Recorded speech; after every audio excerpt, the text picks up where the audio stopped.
We are rolling. Good morning. Welcome back to the conversation. This is Pointing Out the Obvious. This is our news and politics webcast, our daily take on what's buzzing today. I'm your host, Patrick Russell, and over there's my very opinionated producer, Veronica. Together, we're here to quip and quiver through today's headlines, searching for the real. No matter how deep into the swamp we need to go, and we definitely need to go a little deeper today. Veronica, good day to you. Chief Justice Sonia Sotomayor is sounding the alarm, and she's letting all of us know that we're going to be disappointed with the law this season. October 4th is when the Chief Justices, 9, will start hearing cases, some big ones. We'll only talk about a few today, but what we're looking at from a politics standpoint is a supermajority on the bench of conservative judges, 6, to liberal judges, 3.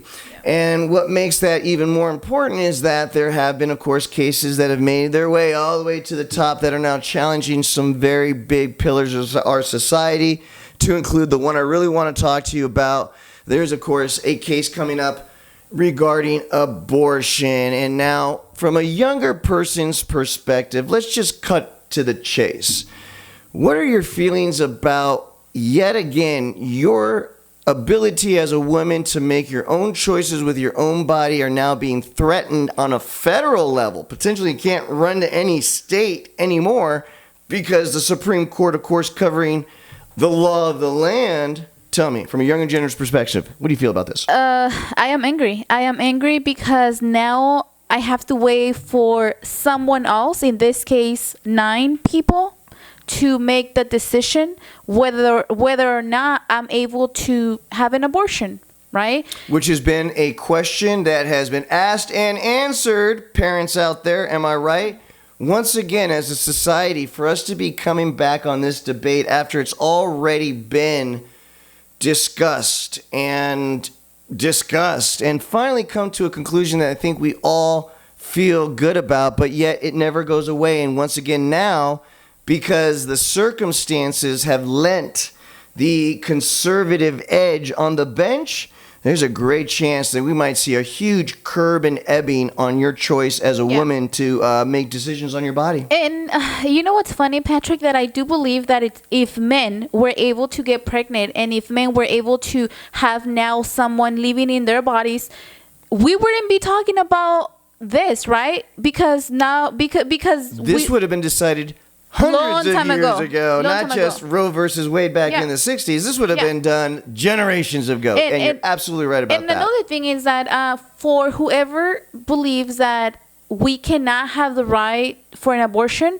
but and then in the other hand, if you think about it, Patrick, I hear a lot of people complaining, oh, why are we supporting kids? Why are we giving someone that cannot support kids welfare and stuff like that? Welfare, all of this is tied to this one choice. Yeah. Allowing people who are not emotionally, financially, or mentally or physically ready able to or have prepared to have a child, giving them the opportunity to fix that for everyone. Yeah. And okay, gun rights would be the other one that I would specifically talk about today. There's a few other big cases that could really sway the way the government has to reveal itself to the public that could come up. But the one that I really feel most passionate about, along with the pro-choice abortion rights case, is the gun rights, gun control case, a New York case that made its way through the legal chain to get up to the Supreme Court, to get its day in court, could potentially once again remove any real common sense restrictions on not only who can buy a gun, buy a handgun, which are two different things, right? You've got your assault rifle, you got your hunting rifle, you got your shotgun, and then you've got the able to be concealed under your clothing handgun that is now being up for debate. And the likelihood is Sotomayor is warning all of us, be ready to be disappointed.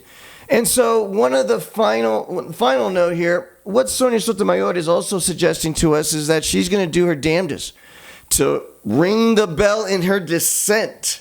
Read my dissent.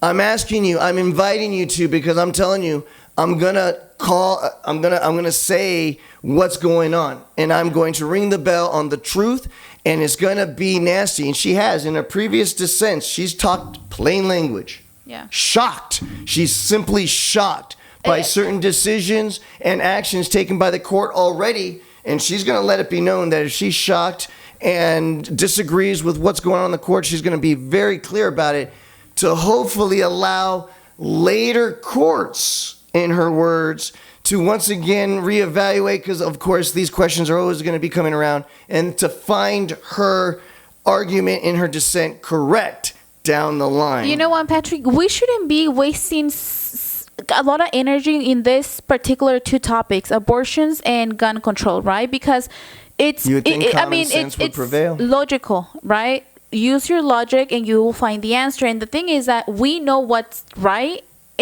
but now we still have to depend on 9 people to make a choice. Which they've already made. That's my biggest complaint about this matter. You know what's going to happen, Patrick? People are going to start running out of the country. Smart people that know Canada's going to get a well, let me tell you. run on Canada. Let me tell you one thing. If I were to...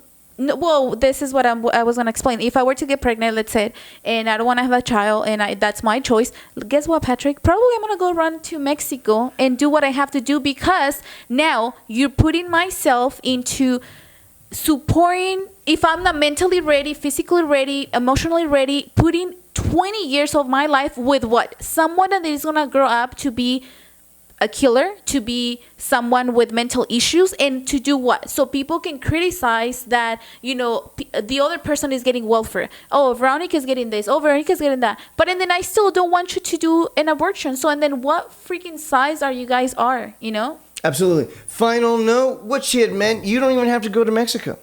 Even if the laws change, the black market exists. It will continue to exist. And once again, now, with that final note, they're going to create this huge black market for abortions. And now you're talking about unregulated, unregistered, uninsured, all the bad things that you don't want your daughter or your sister or a niece to have to explore and experience just to make a common sense decision for herself, her life, and her body. Guys, there is no right answer. There is no wrong answer, but there is your opinion. Please don't just subscribe to this channel, even though we will be doing this back and forth on a daily basis, but lend your voice to the show.